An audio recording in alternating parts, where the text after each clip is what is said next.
Hi అండి, అందరికీ నమస్తే. Welcome back to my channel Tanishq days. Ugadi special వచ్చేసి నేతి బొబ్బట్లు. చాలా సింపుల్గా చేసేసుకోవచ్చు. నేను చెప్పే ఈ టిప్స్ ఫాలో అవ్వండి, చాలా తొందరగా అయిపోతుంది. చాలా సాఫ్ట్గా మృదువుగా ఉంటాయి. స్వీట్నెస్ చాలా బాగుంటుంది. 2 రోజులైనా ఇవి అస్సలు పాడవవు, ఇలాగే ఉంటాయి సాఫ్ట్గా. శనగపప్పు 2 కప్పులు తీసుకొని ఒక గిన్నెలోకి మంచిగా కడిగేసుకొని ఒక అరగంట సేపు నానబెట్టేసుకోవాలి. ఇక్కడ చపాతీ ముద్ద తడపడానికి 1 కప్పు గోధుమ పిండి, 1 కప్పు మైదా తీసుకుంటున్నాను. అందులోకి నెయ్యి తీసుకోండి, 1 స్పూను. మంచిగా కలుపుకోవాలి. పిండిలో మొత్తానికి కలిసేటట్టు కొద్దిగా వాటర్ వేసుకుంటూ పిండిని చాలా సాఫ్ట్గా కలుపుకోవాలి. చపాతీ ముద్దలాగా గట్టిగా కాకుండా కొన్ని వాటర్ వేసుకుంటూ మంచిగా సాఫ్ట్గా కలుపుకోవాలి. ఇందులోకి నెయ్యి కానీ ఆయిల్ కానీ వేసుకొని ఒక అరగంట సేపు పక్కన పెట్టేసుకోవాలి. మంచిగా కలిపేసి ఒక అరగంట సేపు పక్కన పెట్టేసుకోండి. నేను ఇక్కడ శనగపప్పు కుక్కర్లో ఉడికించట్లేదు. కుక్కర్ ఉంటే కుక్కర్లోకి 3 విజిల్స్ పెట్టేసి ఉడికించుకోండి, చాలా చక్కగా ఉడికిపోతుంది.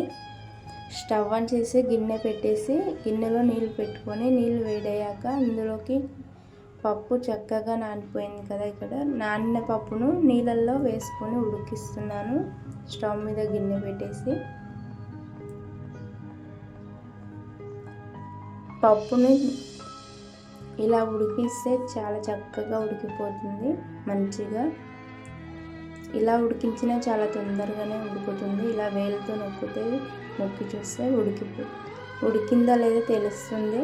ఉడికాక ఇలా జాలిగడ్డతో ఒక ప్లేట్లోకి తీసుకొని మిక్స్ అయితే పడుతున్నాను. పప్పు చల్లారినాక 1 కప్పు పప్పుకి 1 కప్పు బెల్లం తీసుకుంటున్నాను. నేను 2 కప్పుల పప్పు తీసుకున్నాను కదా, 2 కప్పుల బెల్లం అయితే కరెక్ట్గా సరిపోతుంది.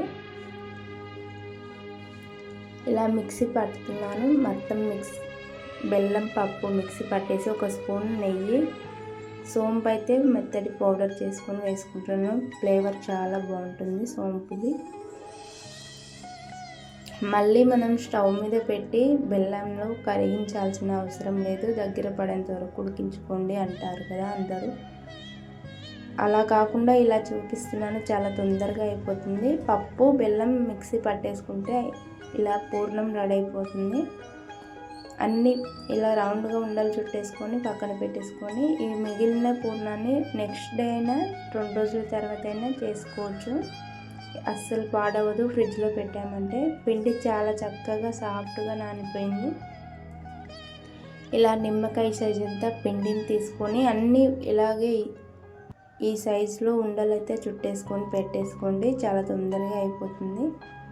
ఇలా ఒక కవర్ తీసుకొని దానికి నెయ్యి కానీ ఆయిల్ కానీ అప్లై చేసుకొని ఇలా ఒక ముద్ద తీసుకొని ఇలా కొద్దిగా వేలుతో నొక్కేసుకుంటూ అందులోకి పూర్ణం పెట్టాలి. పూర్ణంని లోపలికి నొక్కుంటూ ఇలా పిండిని పైకి తీసుకోవాలి.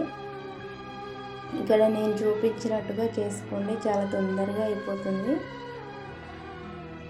ఈ కమ్మటి రుచితో వచ్చే ఈ బొబ్బట్లని చాలా ఈజీగా చేసుకోవచ్చు.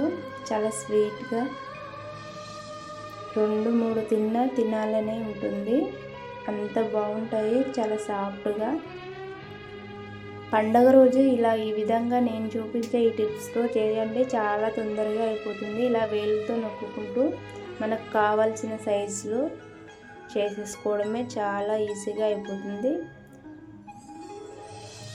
పిండి చాలా సాఫ్ట్గా ఉంటుంది కదా, ఇలా కవర్ పైన నొక్కుంటూ చేసుకుంటే చాలా తొందరగా అయిపోతుంది. ఇందులోకి పూర్ణం పెట్టేసి పూర్ణాన్ని లోపలికి నొక్కుంటూ ఇలా పిండిని పైకి తీసుకురావాలి. ఇలా చేశారంటే భక్షాలు చేయని వాళ్ళైనా చాలా ఈజీగా చేసేసుకోవచ్చు. మా సైడ్ అయితే భక్షాలు అంటాము, మీ సైడ్ ఏమంటారో కామెంట్ చేయండి. చాలా ఈజీగా ఇలా మనకు కావాల్సిన షేప్లో తయారు చేసుకోవచ్చు. ఇలా వేలుతో నొక్కుంటూ వీటిని నెయ్యి కానీ ఆయిల్ కానీ వేసుకొని పెంక మీద మంచిగా కాల్చుకోవాలి. చాలా సాఫ్ట్గా వస్తాయి పొంగుతూ. ఇప్పుడు స్టవ్ ఆన్ చేసి పెంక అయితే పెట్టేసుకోవాలి. పెంకు వేడయ్యాక ఇలా భక్ష్యాలను వేసుకొని అటు ఇటు తిప్పుకుంటూ నెయ్యి వేసుకొని కాల్చేసుకోవాలి. నెయ్యి ఫ్లేవర్తో చాలా బాగుంటాయి. ఇలా కాల్చేసుకొని అటు ఇటు ఈ కలర్ వచ్చేంత వరకు కాల్చుకోవాలి. ఎక్కువగా కాల్చొద్దు, మాడుతుంది మళ్ళీ. ఇలా నెయ్యి వేసుకుంటూ 2 సైడ్లు కాల్చేసుకోవాలి.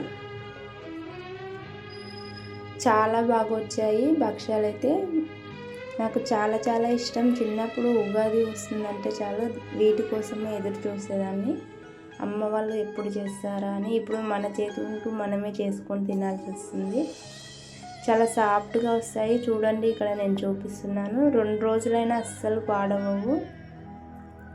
ఫ్రిడ్జ్లో పెట్టుకొని తిన్నా చాలా బాగుంటుంది. వీడియో నచ్చితే లైక్ చేసి సబ్స్క్రైబ్ చేసుకొని సపోర్ట్ చేయండి. మరిన్ని మంచి మంచి వీడియో